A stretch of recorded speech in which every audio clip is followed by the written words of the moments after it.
Aleluia, glória a Deus. Meus irmãos, paz do Senhor.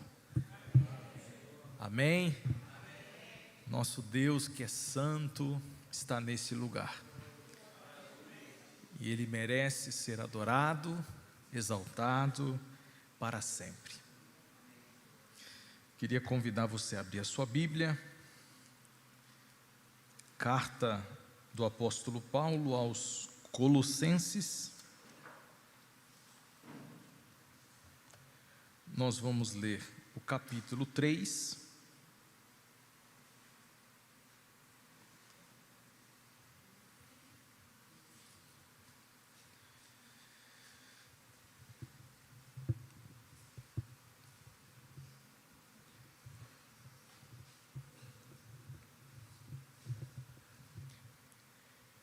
Hoje nós vamos falar sobre a transformação do caráter, como o Espírito Santo, ele opera em nós, transformando o nosso caráter na imagem do seu Filho Jesus. Nós vamos ler Colossenses 3. Portanto, se fostes ressuscitados juntamente com Cristo, buscai as coisas lá do alto, onde Cristo vive assentado à direita de Deus. Pensai nas coisas lá do alto, e não nas que são aqui da terra, porque morrestes, e a vossa vida está oculta juntamente com Cristo em Deus. Quando Cristo, que é a nossa vida, se manifestar, então vós também sereis manifestados com Ele em glória. Fazei, pois, morrer a vossa natureza terrena: prostituição, impureza, paixão lasciva, desejo maligno e a avareza, que é idolatria. Por estas coisas é que vem a ira de Deus sobre os filhos da desobediência. Ora, nestas mesmas coisas andastes vós também noutro tempo, quando viveis nelas. Agora, porém, despojai-vos igualmente de tudo isto: ira, indignação, maldade, maledicência, linguagem obscena do vosso falar. Não mintais uns aos outros, uma vez que vos despistes do velho homem com seus feitos, e vos revestistes do novo homem, que se refaz para o pleno conhecimento, segundo a imagem daquele que o criou, no qual não pode haver grego e nem judeu, circuncisão e nem incircuncisão, bárbaro, cita, escravo ou livre, porém Cristo é tudo em todos. Posso ouvir um amém? Amém. Glória a Deus. Irmãos, só estas palavras de Paulo já dá-nos bastante material para entender como funciona essa dinâmica da transformação do caráter. Paulo, ele está falando exatamente dessa transformação. Vocês perceberam que ele cita uma série de pecados que estão atrelados à velha natureza? Ele diz que noutro tempo, então ele está falando do passado, de alguém que, segundo ele, vivia sob a natureza humana. Essa expressão natureza humana é o caráter natural, é o caráter não transformado. E como é o caráter não transformado de alguém? Aí ele cita no capítulo 3, no versículo 5, prostituição, impurezas, paixão lasciva, desejo maligno, avareza, que é idolatria. Por estas coisas, versículo 6, é que vem a ira de Deus sobre os filhos da desobediência. Aí no versículo de número 8, ele fala: despojai-vos de tudo isto. Aí ele vai citar mais alguns aspectos da natureza pecaminosa do homem sem Cristo, do caráter que ainda não foi transformado.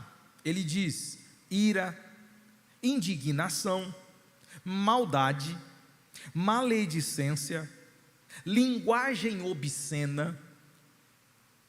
Não mintais, mentiroso, porque vocês vos despistes do velho homem.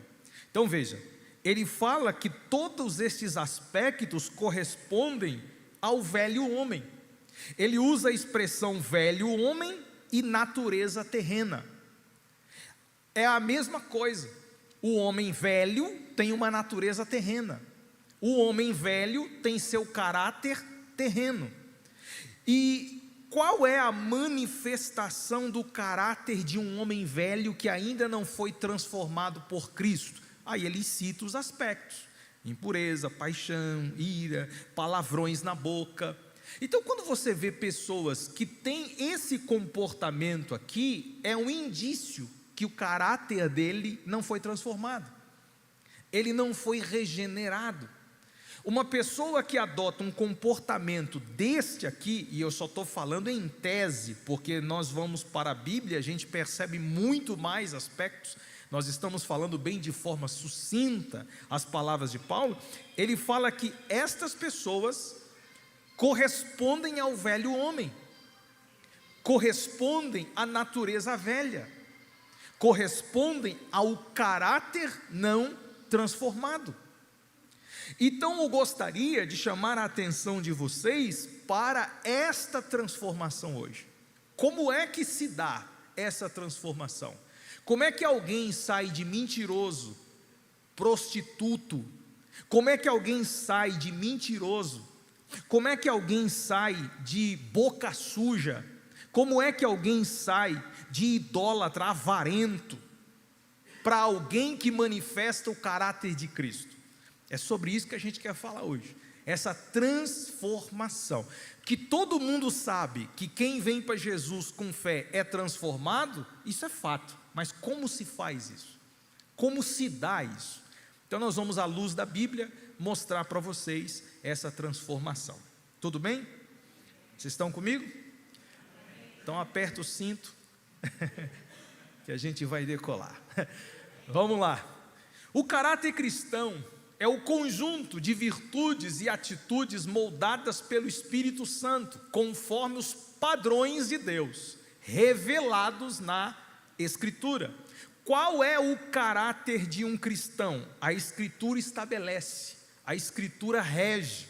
A Escritura é o conjunto moral do homem, é a ética moral do homem, é a régua moral do ser humano. O que é moral? Segundo os estudos, moral é um conjunto de valores relativos a uma cultura. Então, por exemplo, se você for em um país que é permitido adultério, moralmente lá é legal. No Brasil, moralmente, o adultério não é legal. Então nós temos uma moral cultural relativa, mas a Bíblia não é moral relativa. A Bíblia é moral absoluta. Então não venha relativizar a moral, porque relativizar a moral não é o padrão estabelecido por Deus. E eu vou mostrar para vocês que Deus tem um padrão moral, e eu e você, que somos transformados por Deus, seguimos esse padrão.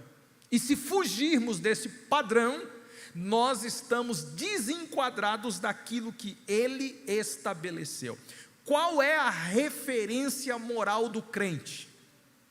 Qual é não? Quem é? Vou fazer a pergunta de forma mais facilitadora. Quem é o padrão moral do crente? Jesus. Por que Jesus? Porque Ele é a imagem perfeita de Deus. Ele reflete a conduta moral perfeita. Então, para eu manifestar um caráter perfeito, eu tenho que me tornar parecidos com Jesus. E quem diz isso? A Bíblia. Olha aí em Romanos capítulo 8. Abra sua Bíblia, por favor. Romanos 8. Romanos 8, capítulo 28. Sabemos que todas as coisas cooperam para o bem daqueles que amam a Deus, daqueles que são chamados segundo o seu propósito. Agora olha o 29. Porquanto aos que de antemão conheceu, presciência, Deus conhece tudo, também os predestinou para serem conformes à imagem do seu Filho. Então vamos lá. Deus, que conhece tudo, nos predestinou, e eu não estou falando da predestinação fatalista defendida por algumas correntes teológicas, onde Deus conhece tudo, quem vai ser salvo e quem não vai, e Ele é quem estabelece quem vai ser salvo e quem não vai, e o homem não tem poder cooperativo em nada. Não estou falando desse tipo de predestinação, eu estou falando de uma presciência de Deus, onde Ele conhece tudo, porém Ele deixa a encargo do homem escolher a vida ou a morte, o céu ou o inferno. Para isso Deus, capacita o homem por sua graça espontânea, para que por intermédio da graça eu tenha o acesso ou a capacidade de escolher. Então esse homem que escolhe viver em Deus, ele anda conforme padrão, a imagem do seu Filho. Então nós temos uma imagem a seguir, uma imagem de Cristo. Só que, lembrando que a imagem que nós carregamos, a imagem de Deus, ela foi danificada. Vamos para o Gênesis 1:26. Gênesis 1:26.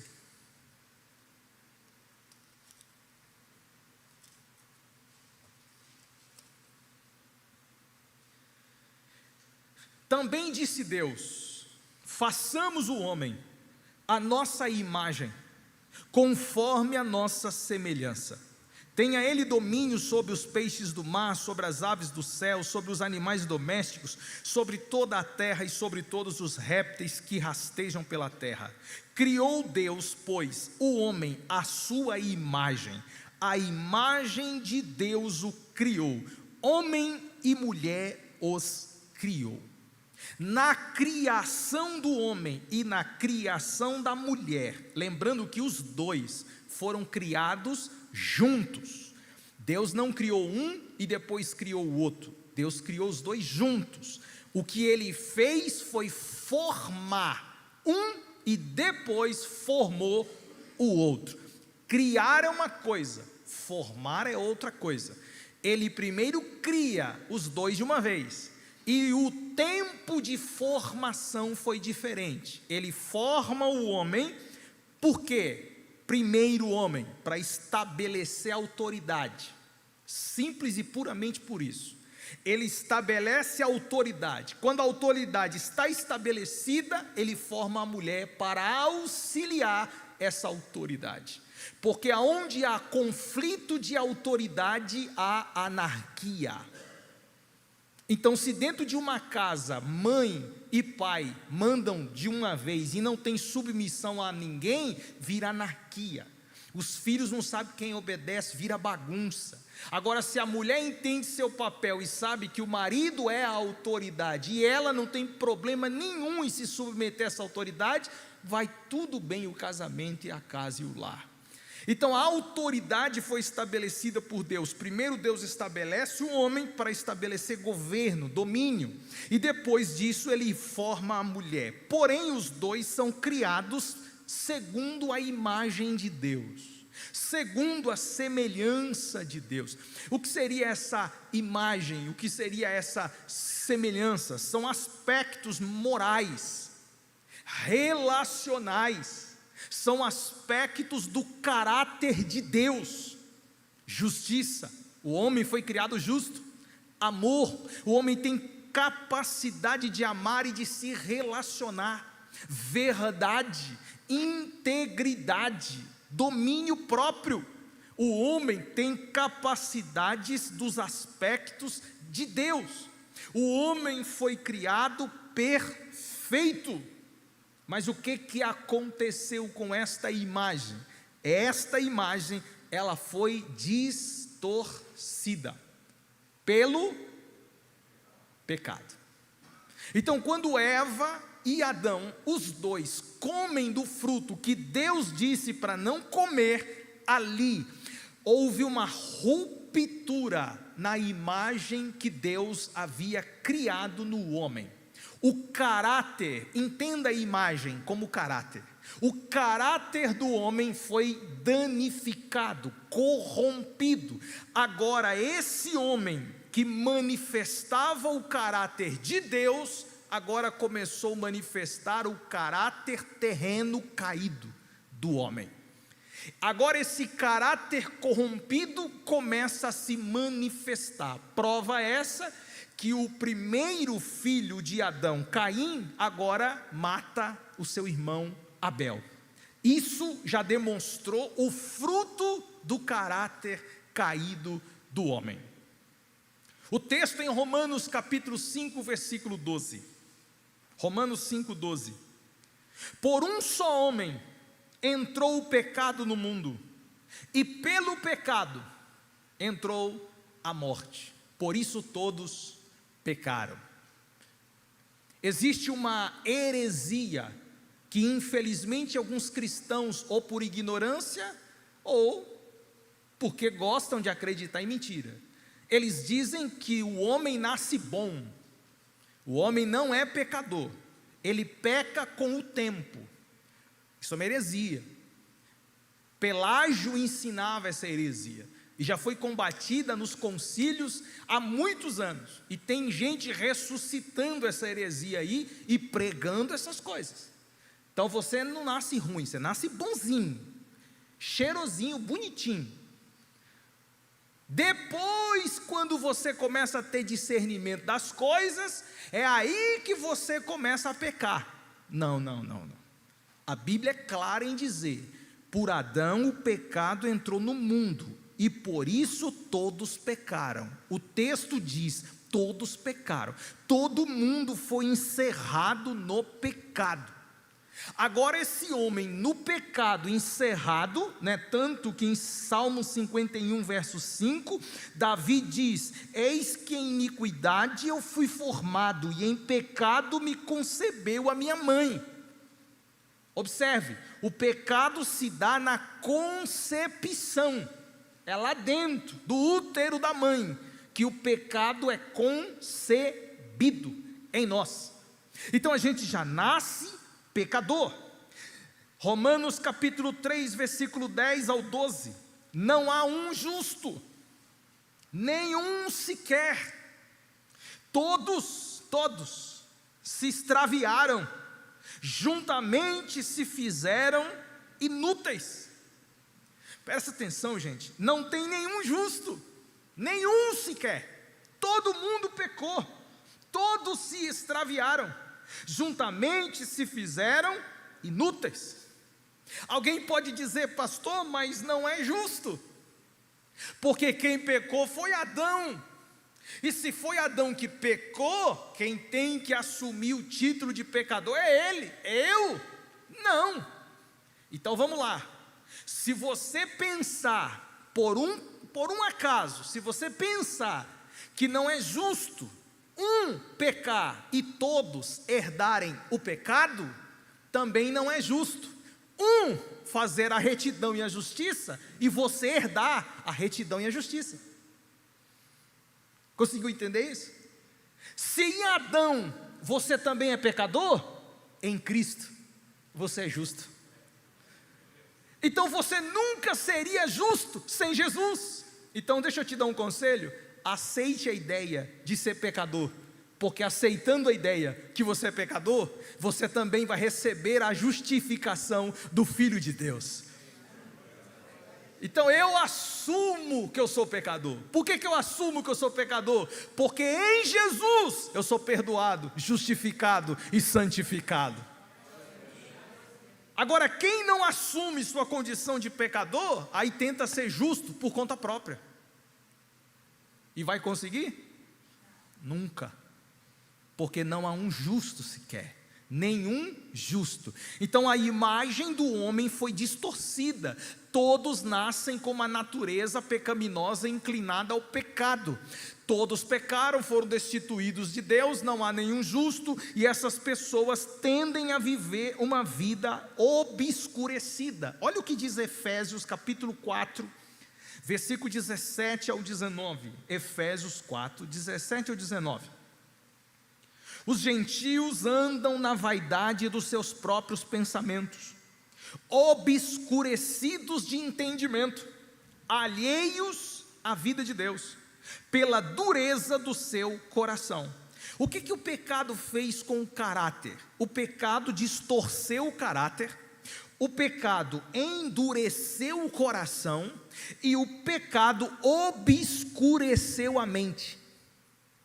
Então vamos lá, um homem com o caráter distorcido que não está em Jesus, tem uma mente completamente obscura, ele não entende nada das verdades de Deus. Por isso que Paulo fala, o homem natural não compreende as coisas de Deus. Presta atenção, gente, compreender.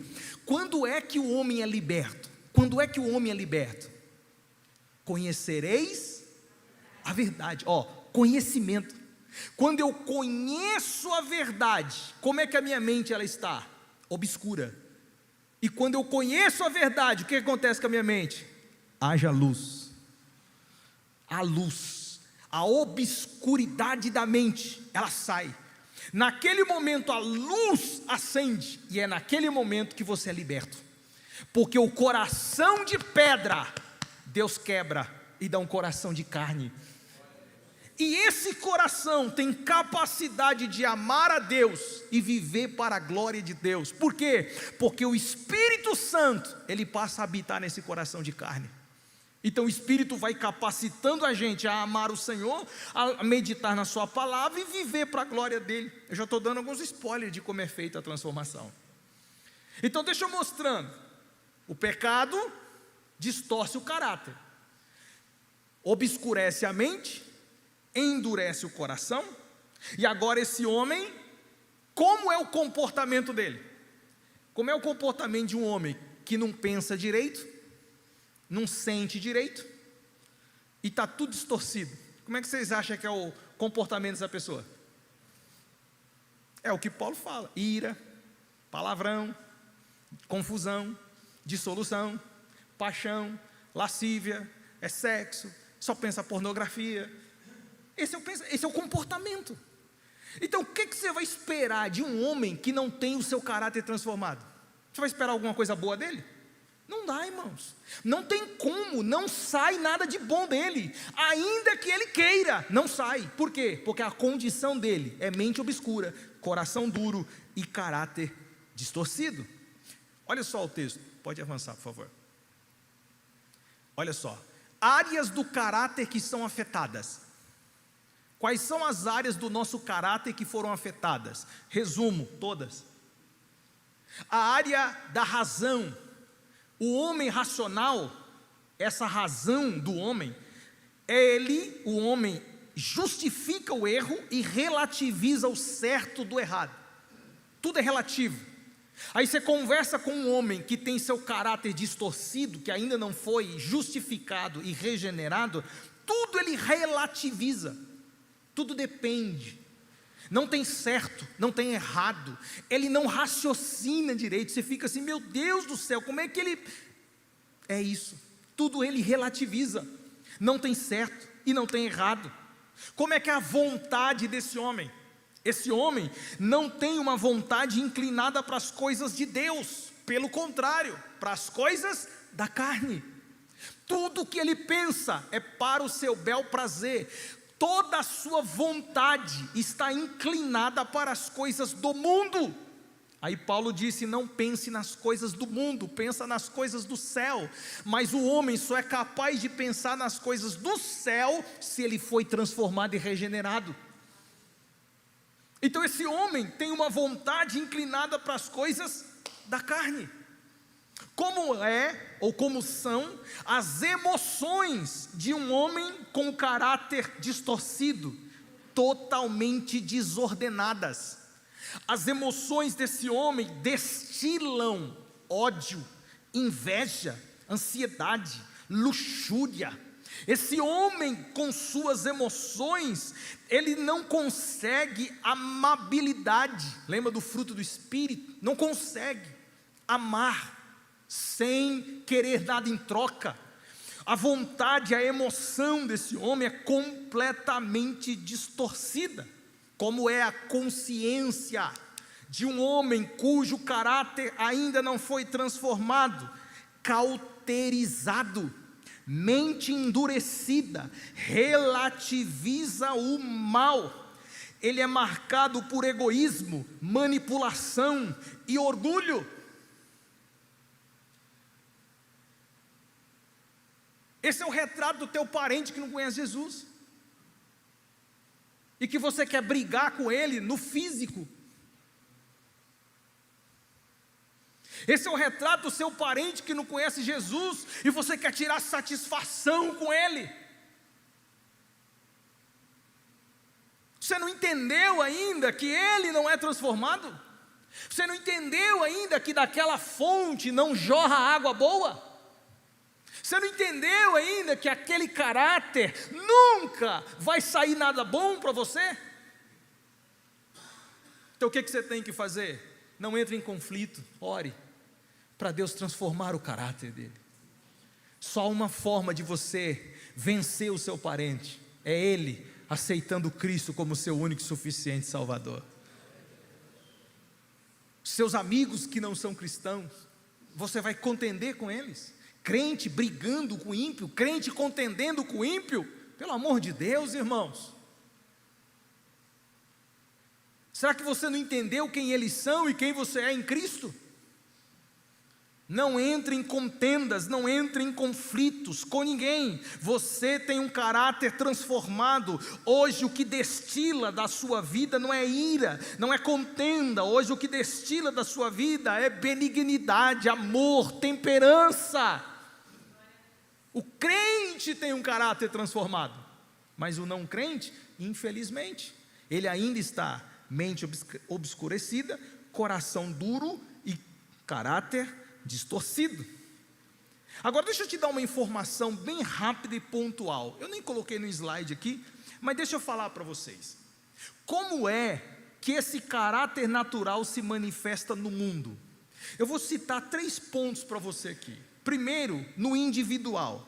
No individual, mentiras frequentes para autopromoção e manipulação, orgulho, vaidade como marca de identidade pessoal, vícios emocionais, ira, ressentimentos e inveja, dificuldade em perdoar, amar de forma sacrificial ou servir com humildade. Gente que não tem um caráter transformado não perdoa, só guarda mágoa e ressentimentos. Crente que não tem um caráter, pessoas que não têm caráter transformado, só destilam ira, ressentimentos e inveja. Jesus disse que do coração procedem os maus pensamentos, morte, adultério, prostituição, furto, falso testemunho e blasfêmia. Mateus 15:19. Do coração do homem manifesta as saídas da vida. Um caráter não transformado, ele não perdoa, ele só tem morte, adultério, prostituição, furto, falso testemunho e blasfêmias. Um caráter não transformado na cultura do mundo. Esse homem que não tem um caráter não transformado é a normalização do pecado. Adultério é chamado de liberdade. Você é livre. Orgulho é chamado de autoestima. Você tem que ter autoestima, você tem que se amar. Ah é? Então eu me amo e odeio os outros? Eu me amo e me coloco acima dos outros? Isso é autoestima? Não, é orgulho. Autoestima não tem nada a ver com orgulho. Orgulho é pecado. Autoestima é a valorização do ser, mas não em detrimento às pessoas. Essa filosofia demoníaca, que você está no centro de tudo, que você tem que se amar e viver só para você, é uma filosofia diabólica. Não é a filosofia cristã, não é o caráter cristão. O caráter cristão é a abnegação, é você servir o próximo, ajudar o outro, amar o outro. O outro está acima de você e não você acima do outro. Então, quando a gente ouve verdades dessas, a gente entra em conflito. Por quê? Porque a cultura do mundo quer nos padronizar. Lembre-se, nós não somos padronizados pela cultura do mundo, nós somos padronizados pela ética e moral do reino de Deus. A cultura mundana, onde o caráter é distorcido, exalta o eu como autoridade máxima, hedonismo e narcisismo. O homem no centro de tudo, tudo é para mim, tudo é para mim. O mundo tem que gerar em torno de mim. Eu quero ir no shopping, eu quero ser bem atendido. Eu quero ir não sei aonde, eu quero ser bem atendido. Eu quero ir no restaurante, quero ser bem atendido. E se não for, eu faço um escarcéu. Você não é crente. Eu estou pagando. Porque você está pagando, você quer humilhar pessoas? Porque você está pagando, você quer pisar em pessoas? Caráter não transformado. O eu está acima de tudo. Narcisista. O eu acima de todas as coisas. Hedonismo, prazer. Tudo tem que me dar prazer. Tudo eu tenho que ficar satisfeito, tudo eu tenho que gostar, amar. E o outro? O outro, importante sou eu. Tem gente que é tão hedonista e tão narcisista, que ele prioriza ele em detrimento dos próprios filhos, ele prioriza ele em detrimento de todos os outros. Caráter não transformado. A inversão de valores, o certo é ridicularizado, o errado é promovido. Essa cultura pecaminosa do caráter distorcido, da imagem distorcida. Agora olha o que diz Isaías 5:20. Isaías 5:20. Ai dos que ao mal chamam bem e ao bem chamam mal. Isso é relativismo. Isaías 5:20, anote na sua Bíblia, relativização do mal. Ai dos que ao mal chamam bem e ao bem chamam mal. O que é mal, quem tem caráter distorcido chama de bem, e o que é bom, quem tem caráter distorcido chama de mal. É por isso que às vezes a gente não entende, porque tem pessoas que sabem que é ruim e continuam fazendo. A gente fala, mas por quê? Simples, caráter distorcido, imagem distorcida. Vai esperar o que dele? Vai esperar o que dela? Na estrutura social, o caráter distorcido se manifesta com a corrupção institucionalizada na política, na empresa, até em muitas igrejas e religiões. Quando o caráter não está transformado, o homem que está acima da instituição corrompe a instituição. O pai de família que não tem o caráter transformado corrompe a família. O político que não tem caráter transformado corrompe a política. O pastor que é pastor, mas não tem caráter transformado, corrompe a igreja. Justiça seletiva, parcialidade, exploração dos fracos, falta de compaixão, aumento de violência, desrespeito à vida. 2 Timóteo capítulo 3, versículo 1 ao 5, Paulo fala sobre esse assunto. Nos últimos dias sobrevirão tempos difíceis. Os homens serão egoístas, avarentos, jactanciosos, arrogantes, blasfemadores, tendo aparência de piedade, mas negando o seu poder. Aleluia. Homens com caráter distorcido manifestam coisas que aparentemente não são, mas a essência diz que é. Então só estou mostrando para vocês, por enquanto, alguém que tem um caráter completamente distorcido. O caráter natural, ele é incapaz de agradar a Deus.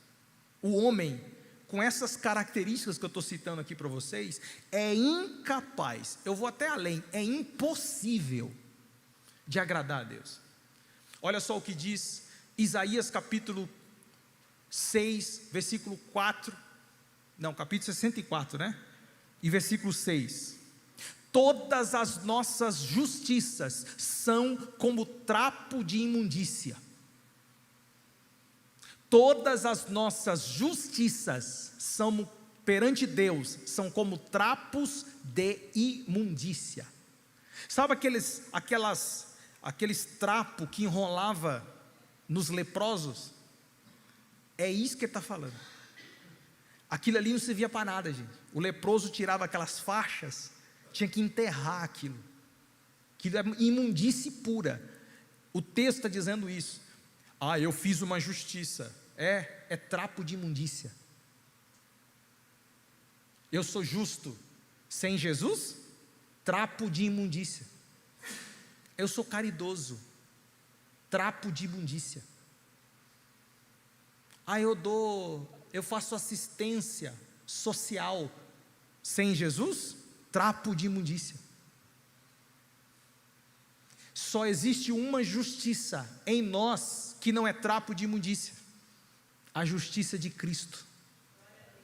É por ela que somos justificados. Então nunca confie na tua justiça, confie na justiça de Cristo. Pastor, então não preciso fazer nada de bom? Claro que pode, mas não confie nisso. Sua bondade não vai te salvar. Quem te salva é a bondade de Cristo. Isso é graça, é favor não merecido. Romanos capítulo 8, versículo 8: os que estão na carne, que tem o caráter distorcido, não podem agradar a Deus. Não podem, gente. Não tem como agradar a Deus. Ah, mas o cara é bonzinho, pastor. Aí tem os caras que falam assim: só falta ser crente. É só? Ah, é só. Ele é tão bonzinho, irmão Jorge, que só falta ser crente. Não prega o evangelho para ele não, para você ver para onde ele vai quando morrer. Vai confiando na bondade dele, vai confiando na bondade dela. Pregue o evangelho para ele, pregue o evangelho para ela. Mas pastor, ele parece crente. Quem parece não é. Nós temos que ser, não parecer ser. Nossa, pastor, eu tenho um amigo que ele é tão legal, tão bonzinho, que ele é melhor que alguns crentes. Mentira! Não deixe o diabo colocar essa mentira na sua cabeça. Fale de Jesus para ele, pregue para Jesus para ele. Olha para ele e fala: vem cá, meu filho, tu é um trapo de imundície, tu vai para o inferno se não aceitar Jesus. Porque senão, irmãos, claro que você não vai falar desse jeito, né?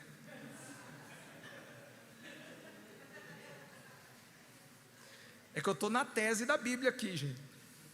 Você vai usar outras palavras, né? Pelo amor de Deus. Aí tu vai chegar para o seu amigo e falar assim: vem cá, tu é um cara legal, cara, mas tu precisa de Jesus. Sua bondade não te salva. Você precisa de Jesus. Não, mas eu sou um cara, eu não bebo, não fumo, de vez em quando só. Você precisa de Jesus. Você é pecador, você precisa de Jesus. Eu sou pecador, eu preciso de Jesus. Todos somos pecadores, precisamos de Jesus. Ele é a solução para os nossos pecados. Então nunca confie na bondade sua e nem da bondade de ninguém, porque quem é bom é Deus. Hebreus capítulo 11, versículo 6: de fato, sem fé é impossível agradar a Deus. Como é que alguém tem fé, irmão? Quando crê em Jesus, gente. A partir de Jesus eu posso agradar a Deus, mas sem Jesus eu não consigo agradar a Deus. Sem Jesus eu não consigo agradá-lo em nenhuma espécie, em nenhum momento. Eu devo agradar a Deus a partir de uma transformação de caráter. Vamos lá. O processo de transformação do caráter. Agora deixa eu pontuar para você 5 processos, um passo a passo, 5 passos para a transformação do caráter. Olha só o que diz 2 Coríntios capítulo 3, versículo 18: nós somos transformados de glória em glória, na sua própria imagem. Novamente Paulo fala da imagem de Jesus. Lembre-se que a nossa imagem, a imagem de Deus em nós, foi distorcida por causa do pecado. Só existe uma forma do nosso caráter refletir a imagem de Deus de novo. Só uma forma. Eu e você sendo transformado de acordo à imagem de Cristo. Só assim. Senão não tem como. É um espelho quebrado. A imagem está lá, mas está toda distorcida. Ela não consegue refletir a imagem de Deus. Só existe uma forma dessa imagem ser restaurada, através de um processo de transformação no velho homem para uma nova criatura. Só existe essa forma. Então, Paulo está falando em Coríntios 3,18 que nós somos transformados de glória em glória. Por quê? Porque o processo ou a transformação é processual. Diga, a transformação é processual. Você pode anotar isso aí. A transformação é processual. 2 Coríntios capítulo 3, versículo 18. Na imagem como pelo Senhor o Espírito. Então, o Espírito do Senhor, o Espírito Santo, ele nos transforma de glória em glória, segundo a imagem de Cristo. É como você vai tomar banho, sabe aquele espelho todo embaçado? Principalmente quem gosta de tomar banho quente, né? Muito quente. Aí você entra no banheiro, parece que está incendiando tudo. Aí você quer pentear o cabelo e não consegue, né? Aí você pega uma toalha e não, tem que esperar um tempo, tem que abrir a porta, né? Ou ligar o secador, alguma coisa para a imagem aparecer. É um processo, gente. A imagem não vê nada, está toda distorcida. O espelho está lá, mas está tudo distorcido. Então precisa o Espírito Santo chegar e começar a trabalhar, limpar, transformar, para que a imagem resplandeça. Então essa ação nós chamamos de transformação do caráter. Como é que o caráter é transformado? Olha, Efésios capítulo 4, versículo 22 e 24. Despojando-vos do velho homem, isso fala do caráter distorcido, da velha natureza. E vos revistais do novo homem. Então ele fala de um velho homem e de um novo homem. De um caráter distorcido e de um caráter restaurado. Ok? Criado segundo Deus, em justiça e retidão, procedentes da verdade. Qual é a origem desse caráter transformado? Cristo. Cristo é a verdade. Por isso que a gente primeiro é conhecer a verdade. E a partir da verdade, que é Cristo, o nosso caráter vai sendo transformado. Conhecereis a verdade. Conheci. E agora nosso caráter vai sendo transformado de acordo à verdade que é Cristo. Glória a Deus. Quem entendeu? A verdade é libertadora, né, irmãos? Quando a gente entende todo esse processo, fala, glória a Deus, não sou eu que sou bonzinho, foi Jesus na minha vida, né? Glória a Deus. Vamos lá. O primeiro passo nós chamamos de novo nascimento. O novo nascimento não é apenas uma mudança de comportamento. E eu quero abrir um parêntese aqui bem grandão. Sabe por quê, gente? Porque infelizmente nós acreditamos que as pessoas que vêm para a igreja, as pessoas que vêm para Jesus, se mudar um comportamento aqui, um comportamento ali, já é uma nova pessoa. Mas não é. Não é. Novo nascimento não tem nada a ver de você policiar alguns hábitos que você fazia antes. Novo nascimento não é apenas mudança de comportamento. Mudança de comportamento é consequência de um novo nascimento. Porém, não é o que determina se uma pessoa nasceu ou não nasceu de novo. Eu conheço muitas pessoas que vêm para Jesus, aí o que elas fazem? Elas ficam assim, crente usa vestido, Tá, então vou pôr vestido. Crente, senta, vou sentar igual os crentes. Aí ela começa a mudar o comportamento dela de acordo com os crentes. Percebe? Ela vai mudando. Aí a gente pensa o quê? Glória a Deus. Ela nasceu de novo. Não nasceu de novo. Não é simples assim. Ela só mudou um pouquinho do comportamento. Mas como é que está o coração dela? Se você pisar no pé dela, ela vai bater na tua cara? Se bater, não nasceu de novo. Você percebe? Briga. Lembra do que Paulo falou? Ira. Se você fizer alguma ofensa para ela, mesmo involuntário, ela vai ser capaz de te perdoar? Não, pastor. Ela engole seco e fala mal de tudo, para tudo que é. Então não nasceu de novo. Então não adianta deixar o cabelo crescer, vestidão, e falar que é crente. O que determina se você nasceu de novo não é o seu comportamento apenas. Estou dizendo que não é, apenas. O que determina se você nasceu de novo é se o seu coração foi regenerado ou não. É aqui dentro. Da onde é que saem as saídas da vida? Da onde que sai ira? Da onde sai prostituição? Da onde sai lascívia, desejos pecaminosos? Então é aqui que o Espírito Santo regenera. Não é por fora, é por dentro. Mas e o fora, pastor? O fora é consequência, mas ele não começa de fora para dentro, ele começa de dentro para fora. Isso é novo nascimento, gente. Então, não é só mudança de comportamento, mas é uma regeneração sobrenatural que o Espírito Santo faz no coração, dando para o homem uma nova natureza espiritual. Olha o que Jesus falou para Nicodemos em João 3,3: se alguém não nascer de novo, não pode ver o reino de Deus. Só pessoas com caráter transformado é que podem ver o reino, desfrutar do reino e entrar no reino. Se não tiver um caráter transformado, não vê, não recebe e nem entra no reino de Deus. Tito capítulo 3 verso 5, ele nos salvou mediante o lavar regenerador e renovador do Espírito Santo. Quem faz a nova natureza surgir em nós é o Espírito Santo.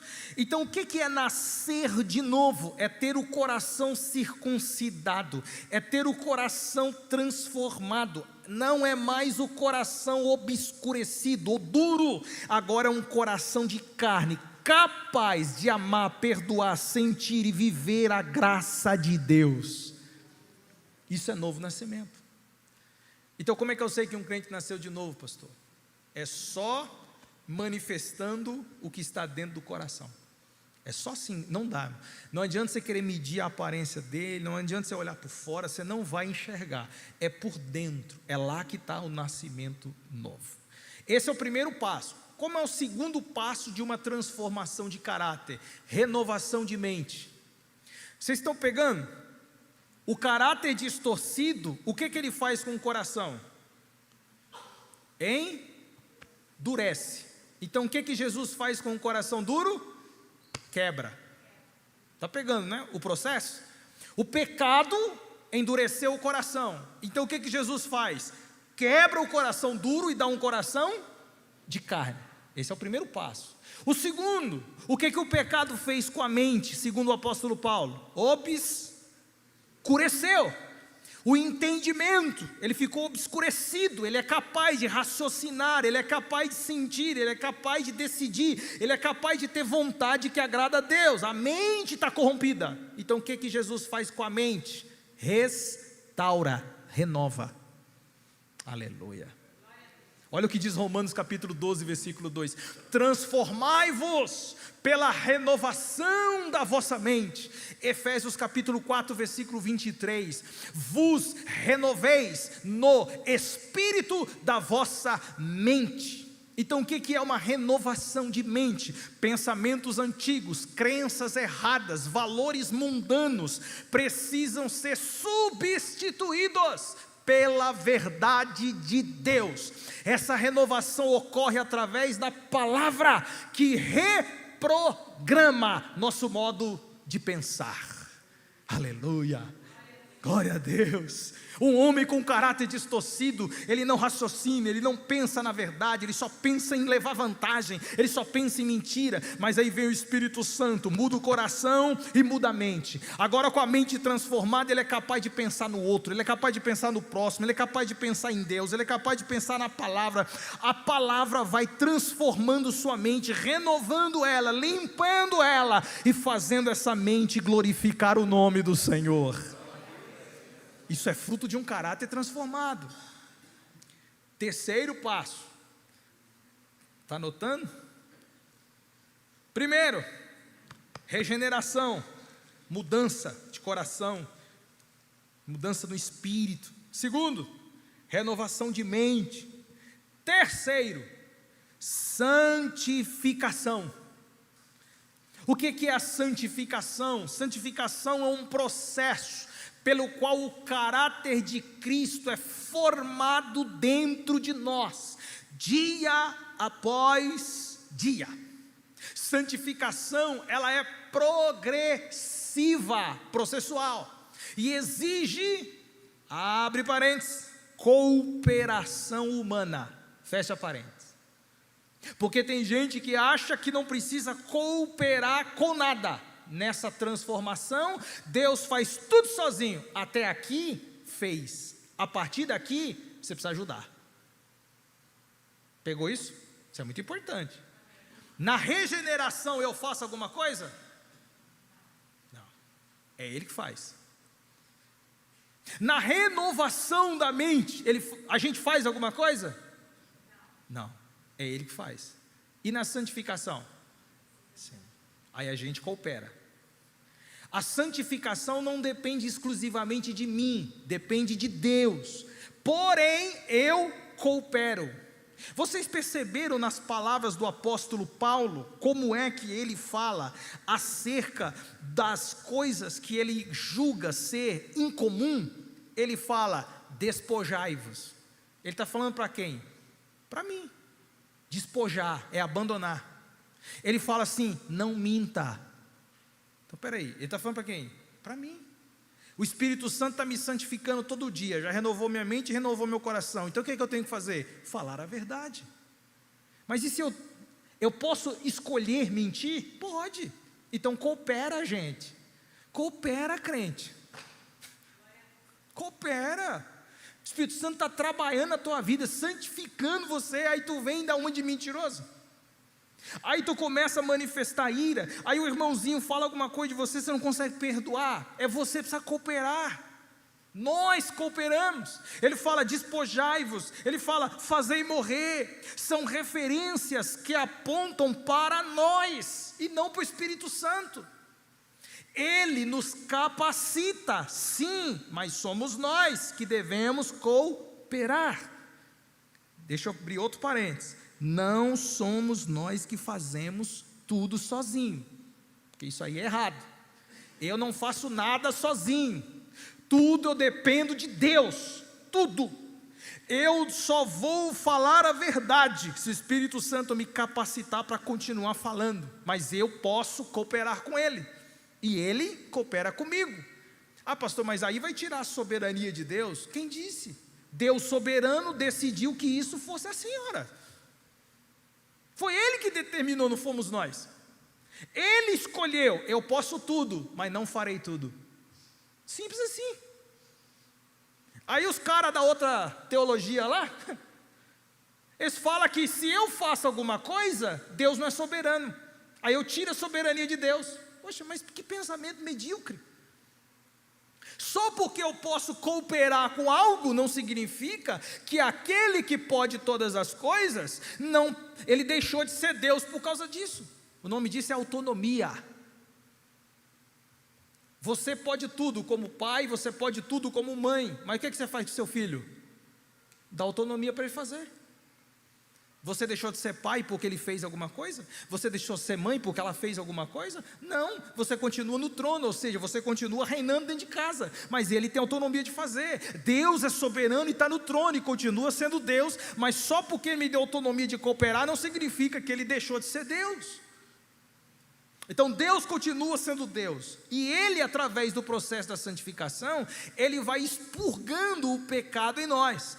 Através da ajuda do Espírito Santo, nós podemos cooperar com Ele. Como é que eu coopero com o Espírito Santo? Orando, jejuando, mantendo a minha vida em comunhão com outras pessoas, confessando quando eu caio, quando eu erro, quando eu peco. Eu preciso confessar, eu preciso pedir perdão, eu preciso trabalhar, servir.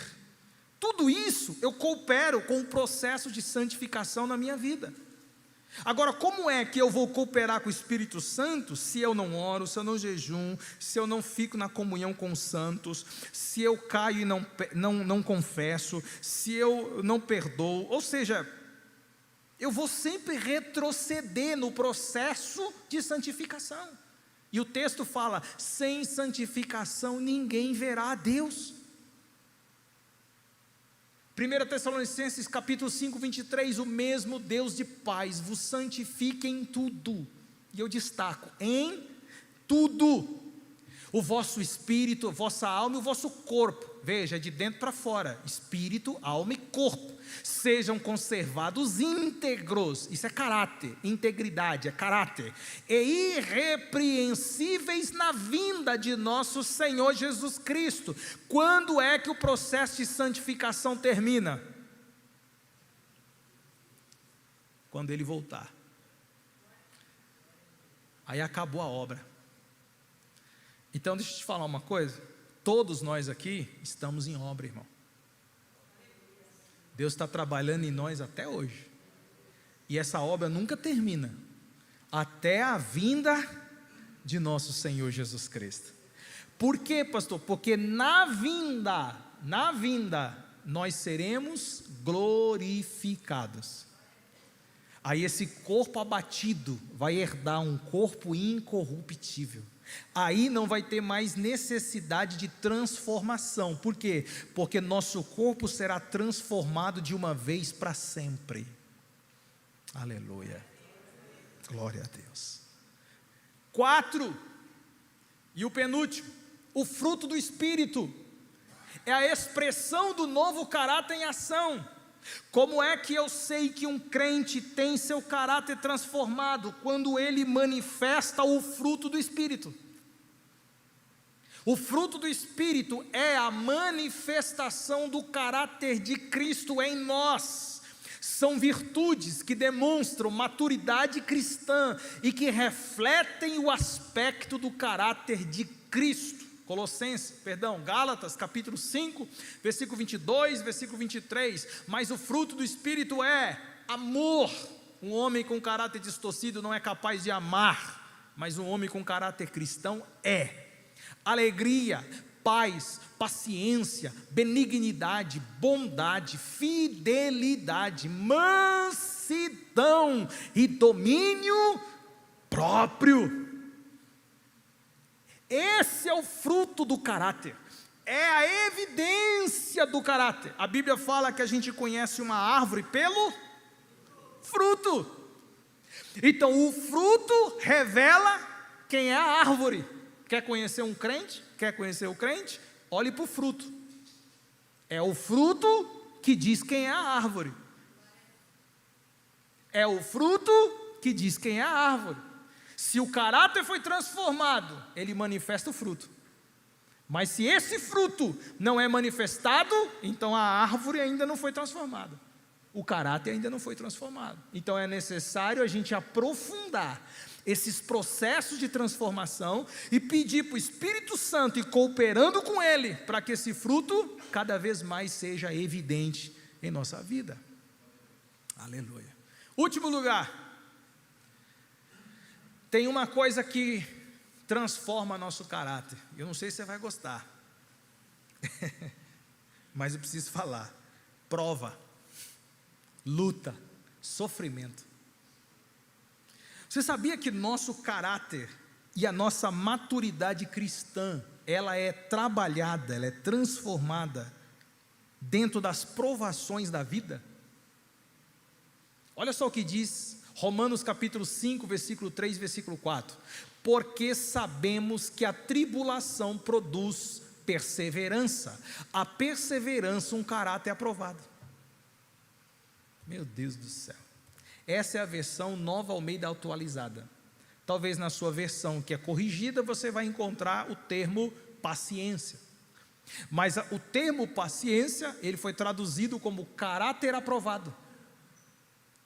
A tribulação produz perseverança. A perseverança produz um caráter aprovado. Como é que o nosso caráter é aprovado por Deus? Quando passamos por lutas, quando passamos por problemas, quando passamos por tribulações. Parênteses de novo, mas não é problema que tu cria não, viu?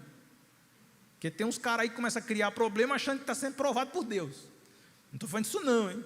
Seus problemas dá teu jeito de resolver. Eu estou falando de tribulação, pressão na vida. Não está no teu controle, é a vida que te pressiona. E sempre por causa do reino. Sempre por causa de Jesus. Agora, se tu é pressionado porque não paga as tuas dívidas, o que Jesus tem a ver com isso? Deixa eu mudar de assunto. Porque 9 horas falar disso agora não vai dar boa não. Então a perseverança produz um caráter aprovado. E o caráter aprovado produz a esperança. Agora Tiago capítulo 1, versículo 3 e versículo 4. Pois vocês sabem que a prova da vossa fé produz perseverança, e a perseverança ter ação completa, a fim de que vocês sejam maduros, isso é caráter, maturidade, e íntegros, também caráter, sem lhes faltar coisa alguma. Então a nossa tribulação que produz perseverança nos faz maduros e íntegros. Fala de um caráter aprovado. Tiago está confirmando as palavras de Paulo em Romanos 5. As provações são instrumentos de Deus para lapidar o nosso caráter. Deus usa o sofrimento como fornalha onde o ego é quebrado e Cristo é formado em nós. Você já conheceu um crente? Não fala o nome não, tá? Você já conheceu um crente com um caráter duvidoso? Nariz em pé, sabe? Cheio de si, de ego, de vaidade. Mas daqui a pouco, problema, prova, luta. Aí ele volta todo mansinho. Aí você fala, meu Deus, quem te viu, quem te vê, né? É a fornalha de Deus trabalhando no vaso. Aí esse vaso vai aquecendo, aí as vaidades vai diminuindo, os orgulhos vai acabando, aí vai diminuindo, a bolinha vai murchando, aí ele fica todo humilde. É o caráter de Cristo sendo trabalhado no vaso de honra. Glória a Deus.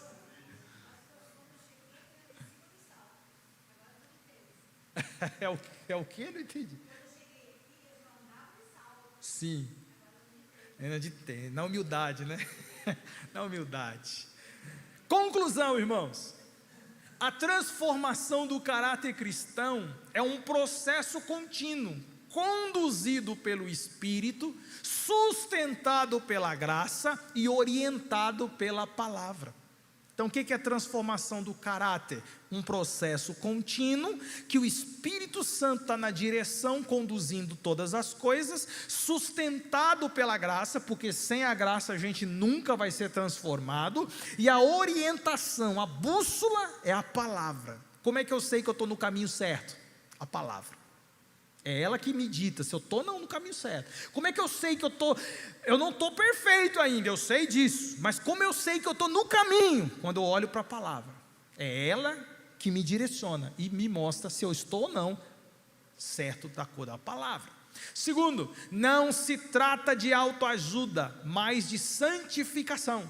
Deus trabalhando em nós para nos tornar preciosos ou parecidos, ou melhor dizendo, com o Senhor Jesus Cristo, ok? E eu finalizo com o último texto, Filipenses 1:6. Aquele que começou a boa obra em vós, há de completá-la até o dia de Cristo Jesus. Glória a Deus, glória a Deus.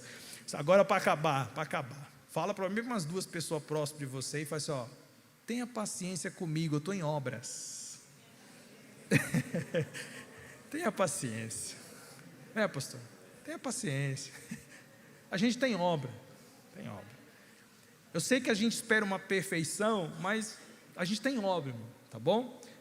Deus está trabalhando, a gente está melhorando a cada dia. É só você olhar um pouquinho para trás e ver quem era você. E você olha para você hoje, já foi uma baita evolução, já. E vai evoluir mais, gente. A tendência é evoluir mais, não para por aí não. A tendência é evoluir mais. Glória a Deus. Vamos orar? Senhor Jesus, estamos aqui em Tua presença e olhando